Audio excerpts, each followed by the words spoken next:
ఇప్పుడు 4వసారి ముఖ్యమంత్రిగా ఉన్నా. ఎన్నిసార్లు ముఖ్యమంత్రిగా ఉన్నామనే దానికంటే నేను ముఖ్యమంత్రిగా ఉన్నప్పుడు ఏం జరిగిందనేది చాలా ముఖ్యం, ఏం చేశావనేది చాలా ముఖ్యం.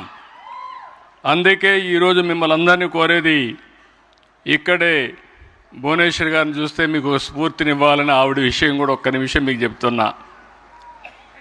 ఆవిడ ఒక హౌస్ వైఫ్. నేను పెళ్లి చేసుకున్న తర్వాత మొదట్లో నేను మామూలుగా రాజకీయం చేశాను, తర్వాత బిజినెస్కి వచ్చాను. నేను 2 ఏళ్లలో ఫైనాన్స్ అండ్ రెవెన్యూ మినిస్టర్ అయ్యాను. అప్పుడు లోకేష్ చిన్న అబ్బాయి, 10-11 సంవత్సరాలు. అప్పుడు ఆవిడని అడిగాను హెరిటేజ్కి పోమని. నేను పోలేను, నాకు అనుభవం లేదు, నేను పోనని చెప్పి కొంత అయిష్టంగా ఒప్పుకున్నారు. ఆ తర్వాత హెరిటేజ్కి మీరు చూస్తే నేను ఎప్పుడూ పట్టించుకోలేదు.